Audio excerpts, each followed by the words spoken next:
Halo sahabat budaya, jadi kali ini kami mengunjungi salah satu bangunan kebudayaan yang bisa dibilang cukup tua, yaitu Museum Wayang yang berletak di Kota Tua, Jakarta.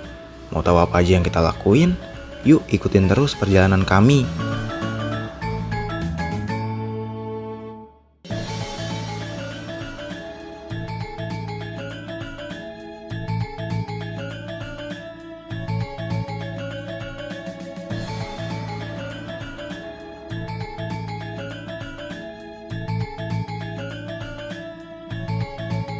Dilansir dari dinasKebudayaan.jakarta.go.id, bangunan gedung Museum Wayang pada mulanya merupakan lokasi gereja yang didirikan VOC pada tahun 1640 dengan nama De Oud Hollands Kerk.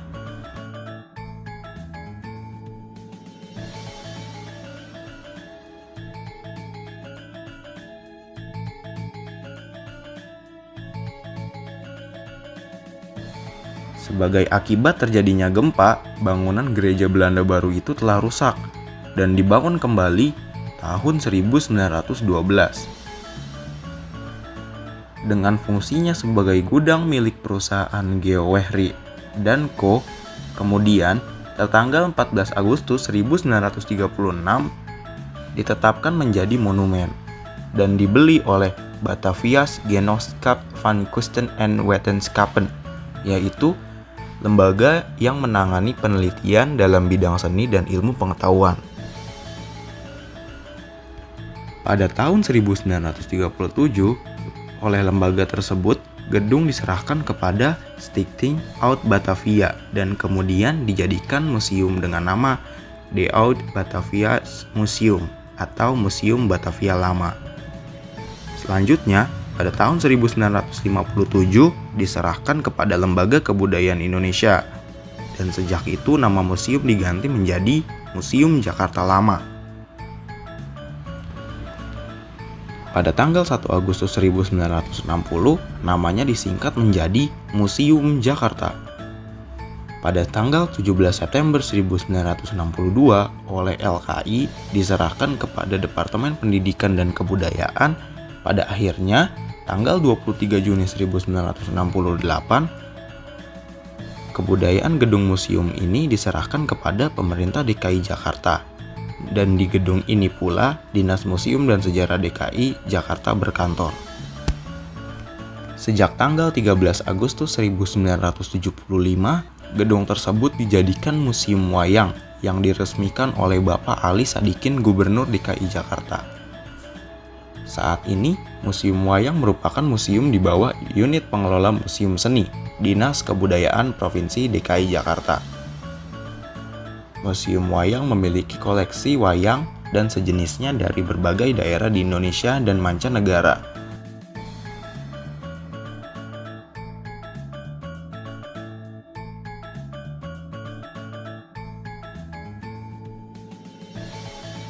Museum ini didedikasikan untuk memamerkan dan melestarikan seni tradisional wayang, yang merupakan seni pertunjukan boneka tradisional dari Indonesia.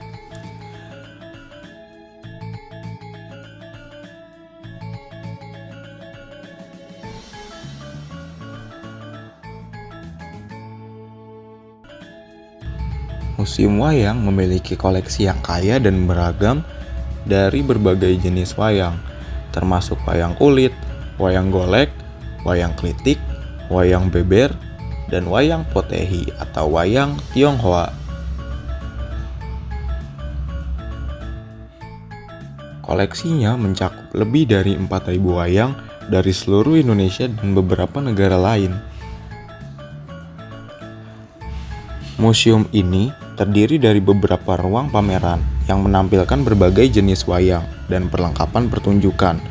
Ruang pameran utama terdiri dari 3 lantai dan menyajikan koleksi wayang kulit Jawa, Bali, dan Lombok. Terdapat juga ruang pameran yang didedikasikan untuk wayang golek Sunda dan wayang potehi.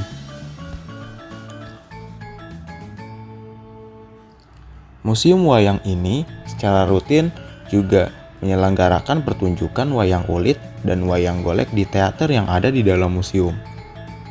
Pertunjukan ini memberikan pengalaman langsung kepada pengunjung untuk melihat bagaimana wayang dipentaskan dan cerita-cerita yang diangkat. Museum ini juga menyelenggarakan pameran sementara yang berkaitan dengan seni wayang, seniman wayang terkenal, dan topik terkait lainnya. Pameran sementara ini memberikan wawasan lebih tentang aspek-aspek tertentu dari seni wayang. Museum Wayang juga berfungsi sebagai pusat riset dan pendidikan tentang seni wayang. Pusat ini menyediakan sumber daya dan fasilitas bagi para peneliti dan siswa yang tertarik dengan studi tentang wayang. Museum Wayang di Kota Tua Jakarta adalah tujuan yang populer bagi wisatawan lokal. Khususnya seni wayang, dengan koleksi yang kaya dan beragam, museum ini memainkan peran penting dalam melestarikan dan mempromosikan warisan budaya Indonesia kepada generasi mendatang.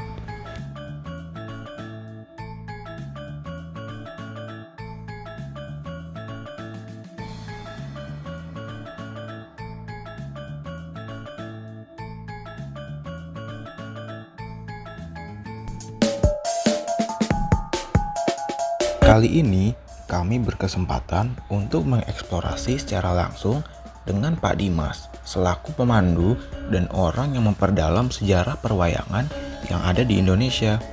Di sini, kami akan sedikit belajar beberapa sejarah wayang yang terdapat di Museum Wayang ini. Warahmatullahi wabarakatuh. Waalaikumsalam warahmatullahi wabarakatuh. Perkenalkan, kami dari mahasiswa Unsika dari mahasiswa Unsika ada proyek tugas kebudayaan bangsa untuk Museum Wayang ini. Oke.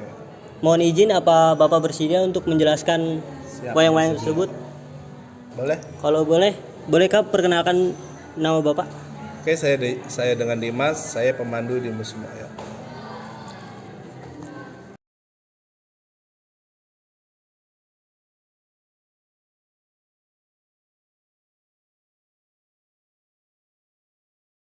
Wayang ini. Ini kan terdapat wayang golek Sunda, sisa Ramayana. Nah, dari wayang tersebut, apa yang membuat tertarik Pak dari wayang tersebut? Yang membuat tertarik dari segi cerita memang sangat menarik ya. Apalagi wayang golek memang sangat terkenal, ciri khas dari daerah Jawa Barat. Karena cerita Ramayana ini menceritakan tentang kisah cintanya si Raden Rama dan Sinta. Di mana adegan ini Raden Rama ini ingin diangkat menjadi raja, namun dia ternyata ayah dari Raden Rama ini pernah punya janji.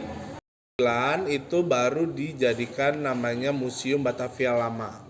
Nah, setelah menjadi Museum Batavia Lama diserahkan kepada pemerintah Provinsi DKI Jakarta dan diresmikan menjadi Museum Wayang pada tanggal 13 Agustus 1975. Ceritain Pak, apa yang maksud dari tulisan-tulisan sini ya Pak? Oke, ini kita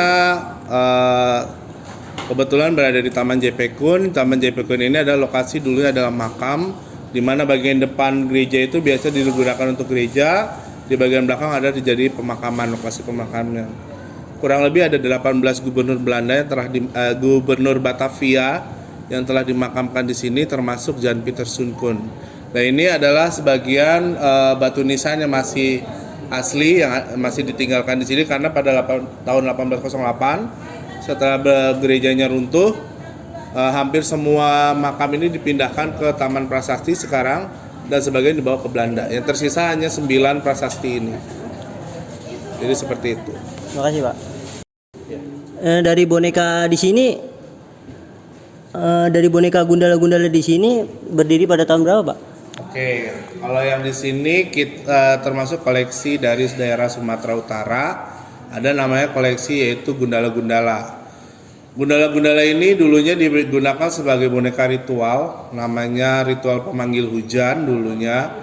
Yang membuat unik boneka ini adalah di bagian topengnya itu terbuat dari kayu khusus, yaitu kayu nangka yang tersambar petir, di mana kepercayaan mereka hanya kayu nangka yang tersambar petir yang bisa mengaktifkan namanya mantra.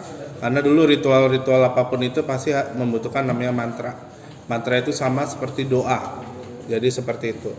Untuk gundala-gundala ini, untuk tokoh yang cowoknya ini kita namakan Gurda, sedangkan yang perempuan adalah Gurdi. Jadi Gurda dan Gurdi. Ini sekarang sudah tidak dipakai sebagai boneka ritual lagi, dia dipakai sebagai boneka penyambutan tamu. Sama seperti ondel-ondel. Ondel-ondel dulu pada masa lalu dia digunakan sebagai boneka ritual penolak bala. Namun oleh masyarakat Batavia atau masyarakat Betawi, ondel-ondel sekarang dijadikan sebagai hiasan atau upacara penyambutan tamu. Bahkan sekarang ini agak miris juga, ondel-ondel dipakai untuk ngamen dan sebagainya. Itu sangat dimiriskan sekali. Karena memang itu adalah hasil tradisi masyarakat Betawi. Karena ondel-ondel itu percampuran, ada unsur budaya Islam atau budaya Arab, ada unsur budaya Cinanya dan sebagainya. Kalau boleh tahu boneka gundala-gundala ini dibuat di pertunjukan atau enggak Pak? Atau hanya di ritual saja? Sebelumnya hanya ritual, tapi untuk sekarang ini hanya digunakan sebagai boneka penyambutan tamu. Terima kasih Pak. Ya.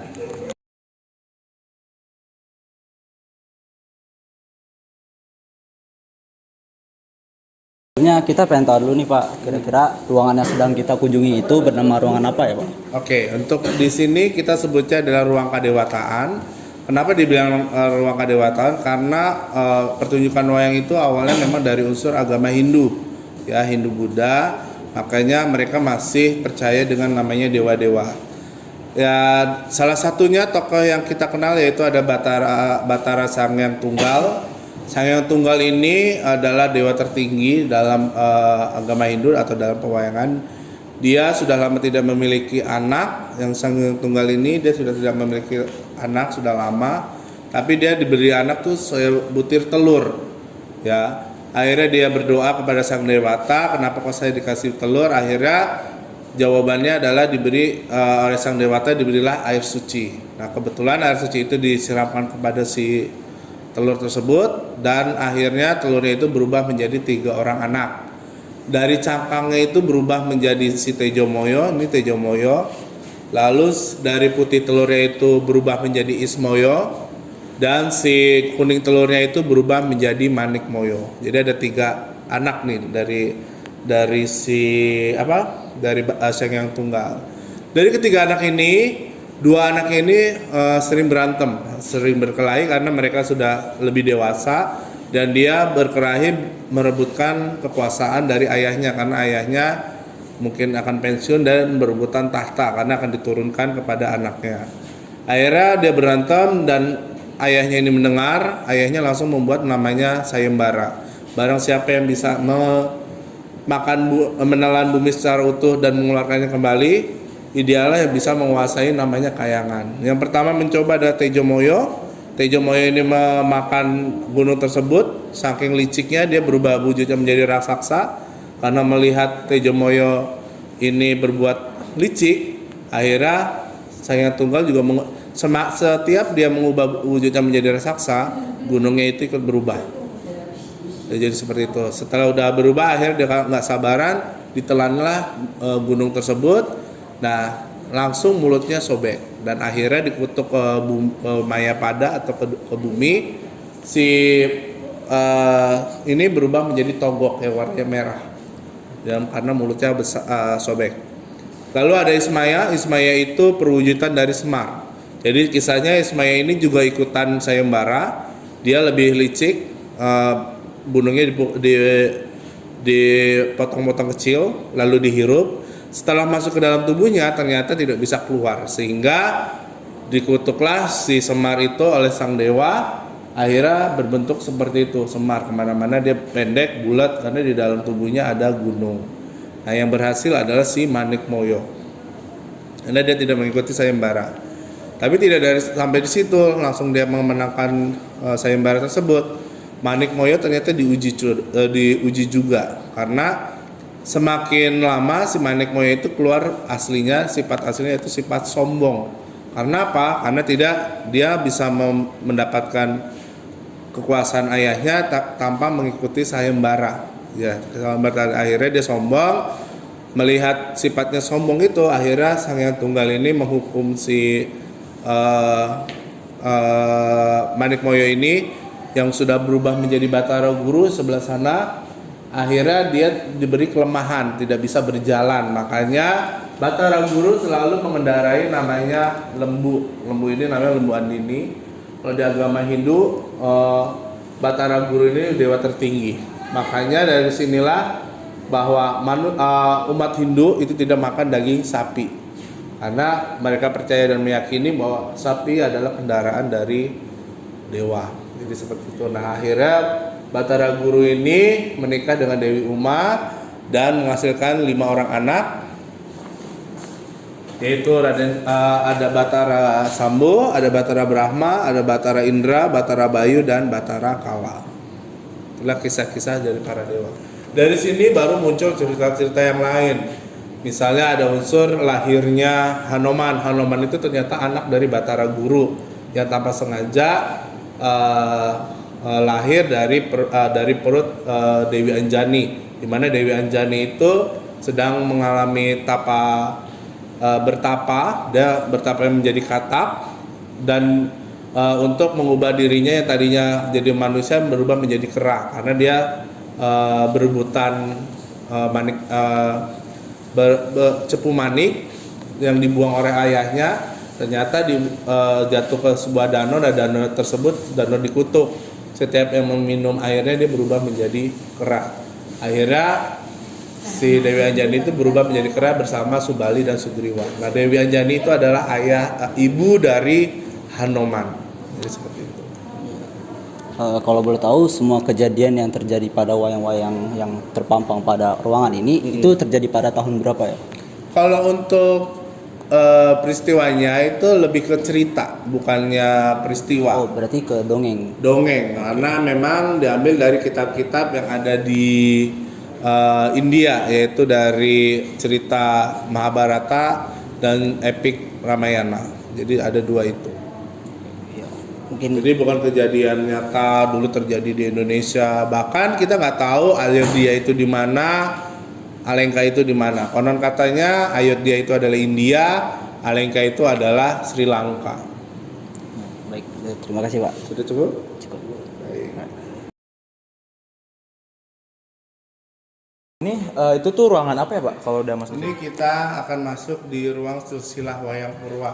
Oh, oke. Wayang Purwa itu adalah wayang pertama. Yang pertama. Bisa kita lihat secara dekat ya Pak?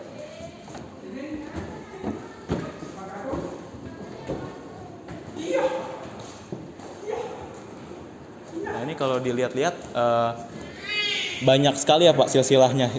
Ini tuh silsilah apa ya sebenarnya Pak? Oke, di bagian atas ini silsilah dari cerita para dewa. Makanya ada Batara, ada Prabu, dan sebagainya. Lalu yang tengah ini cerita tentang kisah Ramayana, dan yang paling bawah ini kisah Mahabharata. Baik. Kalau untuk ruangan ini, itu tuh dia tuh wayangnya jenis apa sih Pak? Kebetulan kita di sini banyak, dan mayoritas kita jenisnya adalah wayang kulit. Wayang kulit. Karena dalam wayang itu ada wayang golek, ada wayang kulit. Jadi ruangan itu didominasi oleh wayang kulit berarti ya Pak? Betul. Mungkin bisa dijelaskan salah satunya Pak? Mungkin seperti yang ini ya? Iya. Ini adalah tokoh wayang kulit, yaitu tokoh dari Gatot Kaca. Gatot Kaca itu ada dalam cerita Mahabharata, di mana Gatot Kaca ini adalah putra dari Bima, salah satu Pandawa. Gatot Kaca itu sangat dikenal dengan nama lain, yaitu Otot Kawat Barung Besi. Karena apa? Dari lahir si Gatot Kaca ini dari kecil Gatot Kaca ini sudah ditempa kekuatannya, jadi seperti itu. Jadi makanya dia jadi superhero-nya Indonesia. Kalau untuk Gatot Kaca sendiri itu sebenarnya Masih di atas. cut dulu. Udah, nggak apa-apa. Kalau untuk wayang Gatot Kaca ini sendiri itu tuh sebenarnya asalnya dari mana ya Pak? Gatot Kaca yang versi ini, Iya. karakter ini itu memang asli Indonesia. Tapi kalau Gatot Kaca versi India, itu kita tidak akan menemukan versi seperti ini. Maka kalau kalian lihat nonton cerita Mahabharata versi Antv, itu tidak ada tuh yang tokoh Gatot Kaca ada sayapnya, ada itu yang nggak ada. Karena di India dan di Indonesia berbeda cerita. Tapi pakemnya sama, di mana mereka tokoh dari India, tokoh dari Pandawa. Sama-sama cerita Pandawa dari kisah Mahabharata. Jadi asal muasalnya sebenarnya Gatot Kaca ini tuh dari Indonesia atau India, Pak? Untuk tokoh itu kita ambil dari epic Mahabharata, tapi untuk kisah karakternya dia menjadi kuat seperti ini asli dari kreasi dari Indonesia. Jadi seperti itu. Oke, terima kasih, Pak. Oke, kalau untuk ini tuh ruangan apa, Pak? Ruang Ini selanjutnya. kita masuk ke ruangan mancanegara, di mana selain ada wayang, kita juga mengoleksi boneka-boneka dari mancanegara, yang dimana boneka-boneka tersebut masuk dari kategori dari seni pertunjukan juga, tapi berbentuknya berbeda dengan wayang yang ada di Indonesia. Oke, boleh langsung masuk aja kali ya, Pak? Boleh. Oke, oh jadi di sini tuh lebih difokuskan kepada boneka-boneka gitu ya, Pak? Betul, bentuknya boneka, tapi ada sebagian berbentuk wayang, karena ada beberapa negara yang benar-benar dia memiliki wayang seperti yang ada di Indonesia. Tapi kita bisa bedakan wayang Indonesia dengan wayang negara lainnya itu agak berbeda. Oh, berarti ini bukan hanya Indonesia tapi dari luar negara juga banyak ya, Pak? Betul. Oke, mungkin bisa salah satunya. Oke, mungkin bisa jelas. Masuk dari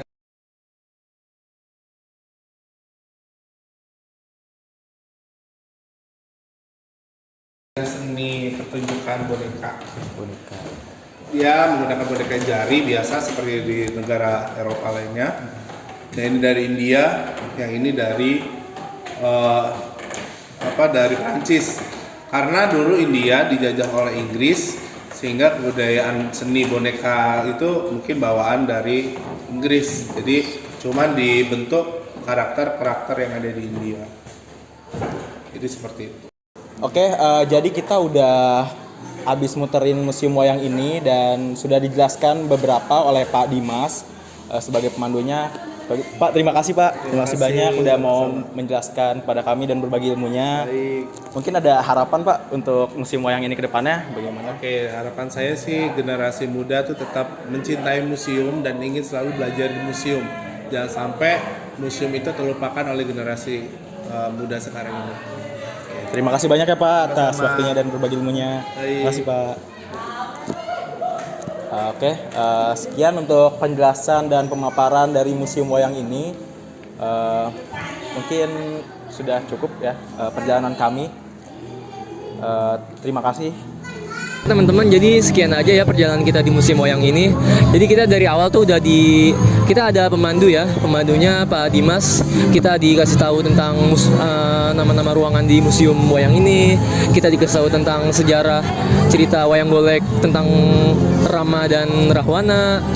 Ada boneka gundala-gundala yang berfungsi untuk memanggil hujan dari daerah Sumatera Utara. Maksudnya daerah Sumatera. Terus kita juga dikasih tahu tentang silsilah wayang pertama, dan yang terakhir kita dikasih tahu tentang cerita Gatot Kaca yang merupakan anak dari Bima, anggota Pandawa 5. Teman-teman ada mau nambahin? Ya ini museumnya ini berada di Kota Tua. Nah, untuk masuknya itu dibanderol dengan harga dari 2.000 untuk anak-anak dan juga dan 5.000 untuk dewasa. Ya, di sini itu ada apa namanya media sosialnya. Teman yang tertarik atau kepo bisa dilihat sosmednya Museum Wayang, yaitu Instagramnya ada @wayangmuseum atau YouTube-nya Museum Wayang ini adalah Museum Wayang. Ya, sepertinya untuk perjalanan kita kali ini sekian aja teman-teman. Terima kasih. Wassalamualaikum warahmatullahi wabarakatuh.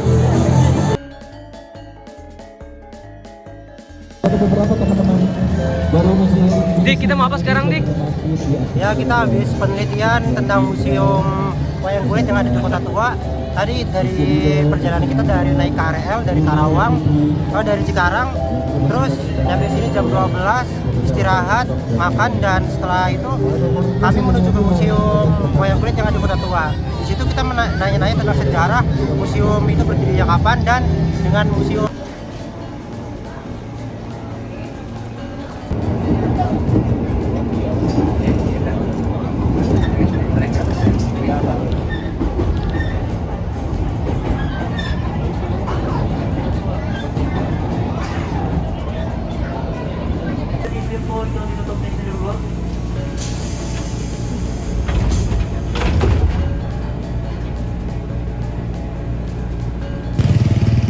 Yuk.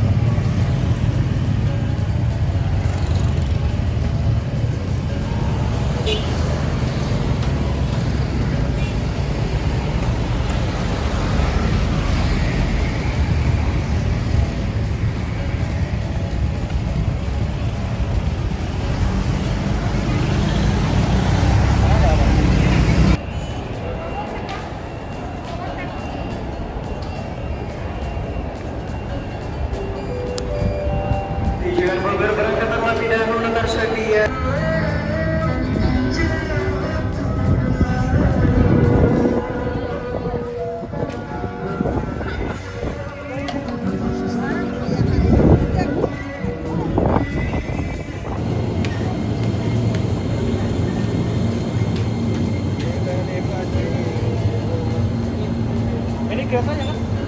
Ayo. Oh, mana? Yang mana lagi anjir?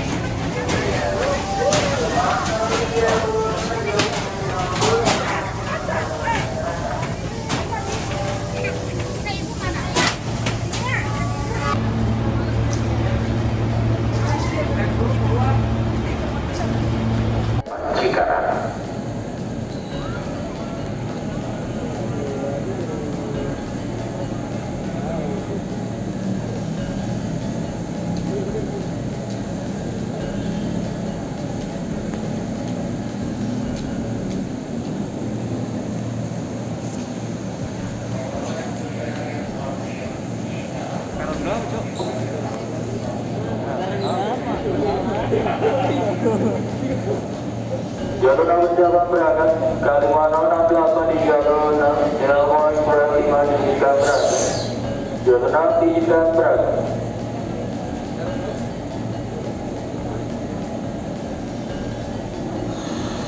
Jika ada keberangkatan berikutnya akan masuk di jalur 6 bergantian jalur. Jalur 5 pada siapa masuk ke Jalan Manggarai, Sudirman, Kabupaten jalur 5.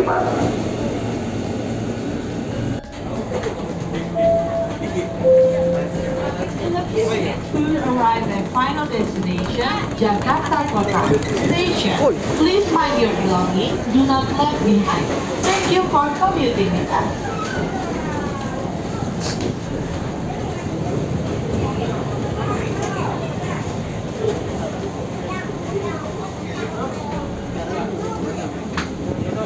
Stasiun berikutnya stasiun akhir Jakarta Kota.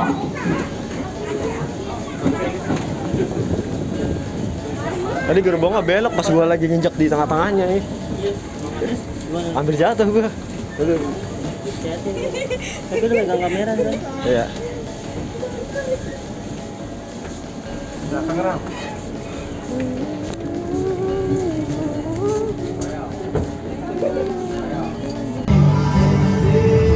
Pada tepar, pada tepar ya.